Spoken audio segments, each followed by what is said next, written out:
में आखिरकार कैबिनेट की बैठक में ऐसा क्या डिस्कस हुआ जो अंतिम समय में उसको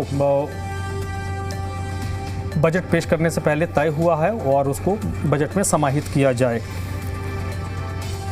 तो चलिए एक बार फिर से अपनी चर्चा की तरफ लौटते हैं। भारतीय जनता पार्टी की प्रवक्ता भी हमारे साथ जुड़ गई हैं, तो बीच में उनका संपर्क टूट गया था। अंजलि जी, देखिए बहुत सारे इश्यूज आए, 3 लोग हैं आपसे इतर, उन तीनों लोगों ने मोटे तौर पर जो आपके विपक्ष के सहयोगी हैं आम आदमी पार्टी या कांग्रेस के, उनकी तरफ से कहा गया कि बजट में ऐसा कुछ होना जाना नहीं है, सिर्फ ढोल पीटा जाएगा।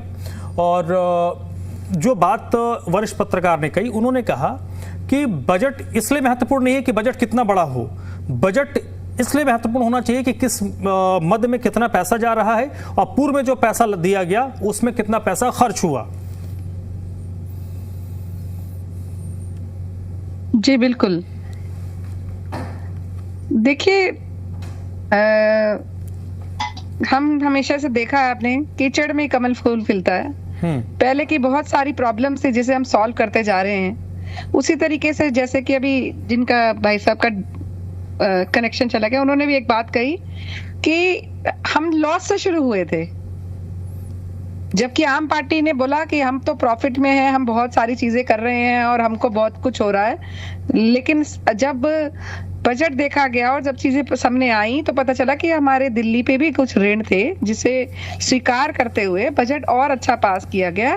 और धीरे धीरे पता चलता है कि हम 1, 2, 3 चीजें करते करते पता चलता है कि चीजें और भी हैं। और दिल्ली एक राजधानी है, राजधानी में सब पढ़े लिखे भी हैं, गरीब तत्व भी है और मिक्स है, मिक्स इकोनॉमी है, हर तरह के लोग हैं और हर एक के अपने अपने विचार भी हैं। सबको साथ लेकर चलने में और बजट के साथ सम्मिलित होने में थोड़ा सा समय लगता है। अभी 1 साल ही हुआ है, कुछ 2-3 साल में जाके ही इतनी अस्त व्यस्त सरकार को हम बिल्कुल जिसे कहेंगे कपूर जी, देखिए 1 साल बहुत बड़ा टेन्योर नहीं होता, लेकिन 5 साल में 1 साल मतलब 20% समय तो आपका गुजर गया। उस 20% में कुछ उस 20% में कुछ तो परिलक्षित होनी चाहिए। बिल्कुल, आप सड़कें देखेंगे तो आपको नजर आएंगी। ऐसा मुझे नहीं लगता कि किसी भी एमएलए में जहां पे भाजपा सरकार रही है वहां पे सड़कें नहीं बनी। आपको मैं बिना देखे सब जगह के आप कोई भी सरकार एमएलए के, वहां किसी भी एमएलए की सरकार उठा के देखिए, जहां जहां जो कंप्लेंट हो रही है, जहां व्यक्तिगत कंप्लेंट हो रही है, उस पर सुनवाई हो रही है। पहली चीज, वहां सड़कें बन रही है। ऐसा कोई भी दिल्ली में सड़क नहीं है, कोई भी एमएलए का एरिया नहीं है जहां पे सड़क ना बनी हो। हाँ, कंप्लेंट हो सकती हैं, ज्यादा सड़कें की प्रॉब्लम हो सकती है, लेकिन बजट के हिसाब से वहां सड़कें बनी हैं, हर एमएलए में सड़कें बनी हैं। पहला विषय। उसके साथ बात कही कि हॉस्पिटल की, एक बात आई मैंने देखिए बजट में बहुत सारी चीजें होती हैं, मैंने 2 सेक्टर को इसमें चूज किया है, हेल्थ और एजुकेशन, ठीक है। जैसे 2 बातें आई, एक तो हेल्थ में आई कि भाई आम आदमी पार्टी ने कहा कि आपने मोहल्ला क्लिनिक में सिर्फ पट्टी बदलवा के उसको आरोग्य मंदिर कर दिया, बेहतर होता इसमें जो पैसा खर्च हुआ उसमें 2-4 अलग से आप मोहल्ला क्लिनिक को रन करने देते, सिर्फ नाम बदल देते और मोहल्ला क्लिनिक बना देते। एक कांग्रेस पार्टी की तरफ से कहा गया कि सवाल सुन लीजिए, एक और बात कही गई कि सीएम फ्री स्कूल कुछ नहीं था, बस नाम बदल दिया गया। तो वो पैसा जा कहां रहा है जो एलोकेशन हुआ? देखिए, अभी तो हमारा मेन मकसद था कि जो इंफ्रास्ट्रक्चर हमारे पास है उसको पहले वेल मेंटेन्ड किया जाए। बार बार ही इधर उधर करने के चक्कर में जो हमारे बेसिक मेंटेन्ड है, वो हमारे जो मेन सरकारी हॉस्पिटल हैं, अगर हम पहले उन्हीं को मेंटेन कर ले, ये भी बहुत बड़ी बात है। और जो हमारी पुरानी डिस्पेंसरी चल रही थी, जिसे आम पार्टी ने एज ऑन ऑफ उन डिस्पेंसरी का नाम रख दिया मोहल्ला क्लिनिक, तो वहां जाके आप उस पे जाके वहां पे सैलरी नहीं दे पाते लोगों की, उन लोगों को आप बकायदा मेडिसिन नहीं दे पा रहे, तो बहुत सारी कमियां थी जो हमने नजर में थी। तो पहले जो बेसिक इंफ्रास्ट्रक्चर है दैट इज हॉस्पिटल, हमारे सारे हॉस्पिटल में सारी चीजें पहले कंप्लीट हो जाएं, उसके साथ डिस्पेंसरी जो हमारी पुरानी चली आ रही है वो कंप्लीट हो जाए। धीरे धीरे मुझे लगता है कि 1 साल में हमने उन राहुल जी कुछ कहना चाह रहे, ठीक है, रीअश्योर किया है। यहाँ पे रोहिणी में भी एक अम्बेडकर हॉस्पिटल है जो मैंने अपनी आंखों से देखा है, वहां पे पूरा एक बड़ा यूनिट रेडी होने वाला है। शायद नेक्स्ट ईयर आपको उद्घाटन सुनने को मिलेगा। पूरा एक बड़ा यूनिट, मतलब बहुत करोड़ों रुपए लगा होगा वहां पे। उसी तरीके के हर एमएलए में कोई ना कोई चीजें चल रही हैं जो आपको आने वाले टाइम में समय में जरूर नजर आएंगी। ठीक है, राहुल जी कुछ कहना चाह रहे हैं? राहुल आर्यन जी, राहुल जी। देखिए, दो बातें अंजलि मैम गलत बोल गई। एक तो ये कि मोहल्ला क्लिनिक चल, वो पहले की डिस्पेंसरी का नाम है, नहीं, वो गलत बात है। 250 मैं आपको पश्चिम बिहार में मैं बता सकती हूँ, कई ऐसी डिस्पेंसरियां थी जिनका नाम सिर्फ हटाकर मोहल्ला क्लिनिक कर दिया। आगे आपकी बात आ गई। हाँ, आप बोलने दीजिए, राहुल जी को बोलने दीजिए। हाँ, 250 ऐसे एकोमोडेशन थे जो रेंटेड अकोमोडेशन थे, तो इसका मतलब वो पहले तो नहीं था, एग्जिस्ट करता था। दूसरी बात, कुछ ऐसे थे जो आपने देखा होगा कि कंटेनर टाइप के मोहल्ला क्लिनिक 100 कुछ बनाए गए थे, तो वो भी पहले नहीं एग्जिस्ट करता था, इसलिए बनाए गए थे। तो लगभग 350 से 400 ऐसे थे जो नए खोले गए थे, तो कम से कम उन नए को चलने देते आप, और उनको आप उसी तरीके से आगे बढ़ने देते। एक बात। दूसरी बात, आपने कहा रेवेन्यू, जो दिल्ली सरकार के बजट की बात की, जब आपको हमने 2024-25 में बजट दिया था तो हमारे पास 8,314 का जो रिवाइज एस्टिमेट था उसमें रेवेन्यू सरप्लस था। आपने अपने बजट को स्ट्रेच किया अपनी औकात से ज्यादा, ये कहते हुए कि हमें केंद्र सरकार देगी, इसलिए आपका घाटा दिख रहा था। तो घाटा आपका दिख रहा था। दिल्ली सरकार को जब हमने आपको दिया था तब हमारे पास रेवेन्यू सरप्लस था, बजट के अंदर रेवेन्यू सरप्लस था, और उस रेवेन्यू सरप्लस को आपने आज 15,000 करोड़ के घाटे में ला दिया है। तो ये दो बातें। इस बात को बिल्कुल जी, मैं इस बात पे दोबारा से वापस आती हूँ। जो आपके सो कॉल्ड मोहल्ला क्लिनिक थे, उन सब में काम नहीं हो रहा था। वहां पे सबको सैलरी नहीं मिल रही थी, वहां पे पूरे इक्विपमेंट्स नहीं थे, जिससे कि जनता का रोष था। इसी कारण तो हम हार गए, सैलरी नहीं दे पाए। तो हम आपकी तरह हारना नहीं चाहते।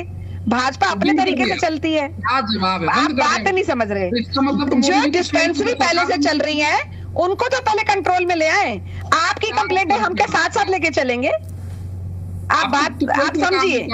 रेलवे आपने क्या किया? आपने कहा 3,300 मोहल्ला डिस्पेंसरियां खुली, मोहल्ला क्लिनिक खुले। आप परिमाण देखिए कि आपने डिस्पेंसरियों को ही बदल कर दिया ना, कहीं जो नहीं करना चाहिए था। मैं तो आपको दिखा सकती हूँ। रेंटेड अकोमोडेशन में आप फेल हो गए। आप कह रहे जी हम प्रॉफिट में थे। अगर आप प्रॉफिट में थे, आपका मतलब प्रॉफिट, देखिए, दो बातें नहीं हो सकती। या तो आप प्रॉफिट में थे या तो आप लॉस में थे। सरप्लस कह रहे हैं एक तरफ, ये कह रहे हैं कमाना नहीं है। सरकार का काम वेलफेयर करना है, राइट। बिजनेसमैन का काम है। आप लोग बिजनेसमैन की सरकार चलाते हैं, हम प्रॉफिट नहीं है। हम मैं प्रॉफिट की बात नहीं कर रही। मैं आपकी बात देखिए, आप इलाज करने में सक्षम नहीं थे, तभी लोग परेशान हुए। और उन लोगों को जब पूरी इक्विपमेंट्स नहीं मिल रहे थे, डॉक्टर को सैलरी नहीं मिल रही थी, नर्स, अरे भाई, कि डॉक्टर को सैलरी नहीं मिल रही तो डॉक्टर हटा दीजिए। गरीब को घर नहीं है तो गरीब का घर तोड़ दीजिए। ये कौन सा आप लोगों का? चलिए, ठीक है। अनित सिंह जी, अनित सिंह, ठीक है। राहुल जी, ठीक है। अनित जी, बताइए, अब क्योंकि सरकार को 1 साल हो गए, हाँ, मैं एक सवाल जोड़ देता हूँ, फिर आप अपनी बात साथ में ऐड ऑन कर दीजिएगा सर। हाँ, आप सवाल पूछ फिर ऐड ऑन कर दीजिएगा। प्रश्न ये है कि इस बजट से एक ना अवधारणा हमें समझ में आएगी, वो मैं कितना सही हूँ पता नहीं, बट एक अवधारणा इस सरकार के समझ में आएगी कि सरकार किस दिशा में जाना चाहती है। आप इससे सहमत है सर? अनित जी। सर आप म्यूट है, आपकी आवाज नहीं आ रही है। अनम्यूट कर लीजिए प्लीज। डॉक्टर साहब अनम्यूट कर लीजिए। धर्मराज जी, जिस तरीके से आंकड़ों की सिर्फ हेराफेरी करी जा रही है, और ये पिछले बजट में भी हमें पूरी तरीके से साफ दिखा है। इसमें इस बार मैं आपको स्वास्थ्य महकमे की बात कर रहा था मैं शायद, लेकिन मेरा नेटवर्क चला गया था। मैं आपको बताना चाहता हूं कि नाम बदलना और ये सब तो आम आदमी पार्टी ने जिस तरीके से परिपाटी बना दी है, अब शायद बीजेपी भी उसी को फॉलो करने की कोशिश कर रही है। मैं बताना चाहता हूं कि 370 जो आयुष्मान मंदिर खोलने के नाम पर इन्होंने 203 मौजूदा जो डिस्पेंसरी थे, मैटरनिटी होम थे, मोबाइल क्लिनिक थे, उसको इन्होंने बंद कर दिया। मैं इनसे पूछना चाहता हूं कि जिस तरीके की व्यवस्था की आप बात करते हैं उसमें बेड इंक्लूडेड नहीं होता। अगर मान लीजिए आपने मोबाइल क्लिनिक या जो आम आदमी पार्टी का जो मोहल्ला क्लिनिक था उसको बंद किया था, लेकिन दिल्ली के जो पर 1000 लोगों के बीच में जो बेड की अवेलेबिलिटी थी वो 2.88 से घटकर 2.84 हो चुकी है। आप इसका क्या एक्सप्लेनेशन दे सकते हैं कि जो आपने चलते फिरते जो आपके हॉस्पिटल थे वहां पे बेडों की संख्या कम हो रही है, या आप उसको पॉपुलेशन के अनुपात में बढ़ा नहीं पा रहे हैं? हमें समझने की जरूरत है कि जिस तरीके की व्यवस्था यहाँ पे चल रही है, और ऐसा नहीं है कि सिर्फ स्वास्थ्य महकमे, मैंने आपको परिवहन व्यवस्था के बारे में बताया कि नंबर ऑफ बसेस कम होती जा रही हैं, सार्वजनिक परिवहन लगातार ट्रिपल होता जा रहा है। और अगर मेरे पास वो भी आंकड़ा है कि जिसमें बताया जाए कि लाखों लाख की राइडरशिप लगातार बसों में कम होती जा रही है। आप कितने भी रोड बना ले, कितना भी इंफ्रास्ट्रक्चर बना ले, लेकिन जब तक आपका सार्वजनिक परिवहन नहीं बढ़ेगा तब तक दिल्ली में इसी तरीके की जाम की समस्या रहेगी, रोड टूटने की समस्या रहेगी, और न जाने जितने भी उससे एसोसिएटेड प्रॉब्लम है, चाहे वो पोल्यूशन की है, वो सब के सब होते रहेंगे। मैं एक और चीज बताना चाहता हूं, ऐड करना चाहता हूं, यहाँ पे जिस तरीके से दिल्ली सिर्फ और सिर्फ एक रेजिडेंशियल इनक्लेव बनकर रह जा रहा है। आप इनसे पूछिए कि एक भी यहाँ पे नया उद्योग कहीं पे लग रहा है? कहीं पे नहीं लग रहा है। दिल्ली के लोग सुबह उठते हैं, नोएडा जाते हैं, फरीदाबाद जाते हैं, गुड़गांव जाते हैं, 2-2, 4-4 घंटे की ट्रैफिक में रहते हैं, और वापस शाम को पूरा दिन निकाल के यहाँ पे शाम को अपने घर पे पहुंचते हैं। मैं पूछना चाहता हूं कि दिल्ली, जो कि पिछले कम से कम 80% लोगों को, दिल्ली के लोगों को उसने काम दिया, पूरे देश से लोग यहाँ पे आए, और जिस तरीके से आर्थिक राजधानी के से बढ़कर यहाँ पे एम्प्लॉयमेंट जनरेशन हुआ, आज वो कहीं दिखाई नहीं देता। यहाँ पे जो बिजली उद्योग धंधों को दी जाती है, कॉमर्शियल बिजली, वो सबसे महंगी है पूरे देश में। आप इमेजिन करिए कि दिल्ली में रोजगार कैसे हो पाएगा। यहाँ पे सिर्फ और सिर्फ इन्होंने रोजगार के सारे जितने भी साधन थे उसको बंद करने की कोशिश चल रही है। और मैं आपसे उम्मीद करूंगा कि आपके माध्यम से, लोगों के माध्यम से, जो आज की सरकार है उसके कानों तक ये बात जानी चाहिए कि दिल्ली को फिर से लोगों को रोजगार देने की क्षमता को विकसित करना चाहिए, जिससे लोगों को काम करने के लिए कहीं अगल बगल के राज्यों में भटकने की जरूरत ना पड़े और उनको रोजगार यहीं पे मिले। ठीक है, ये एक अच्छी बात आई है निरंजन पोद्दार जी। जब रोजगार की बात आती है तो अलग अलग कारणों से हम ये देख रहे हैं कि जो दिल्ली का रोजगार है वो कहीं ना कहीं एनसीआर के बाकी हिस्सों में शिफ्ट हो रहा है, चाहे वो हरियाणा की तरफ चले जाइए, राजस्थान की तरफ चले जाइए, या फिर या उत्तर प्रदेश की तरफ चले जाइए। जो लोग दिल्ली में हैं या दिल्ली के लोग हैं, भाई रोजगार तो उनको भी चाहिए, तो उनके लिए रोजगार का सृजन करना, क्या आप मानते हैं सरकार के लिए बड़ी चुनौती है? क्योंकि अब उतनी जगह तो बची नहीं कि बहुत बड़ी कोई फैक्ट्री लगेगी, फैक्ट्री को लेकर भी बहुत सारी चीज़ें होती हैं, इंडस्ट्रियल कुछ इलाके हैं, लेकिन क्या प्रायोरिटी में जो इन्वेस्टर हैं वो दिल्ली में पैसा लगाएंगे? उनके लिए गुरुग्राम भी है, फरीदाबाद भी है, नोएडा भी है, गाजियाबाद भी है, ओपन है, तो कहीं भी आ सकते हैं। तो कैसे रोजगार को क्रिएट किया जाए दिल्ली में?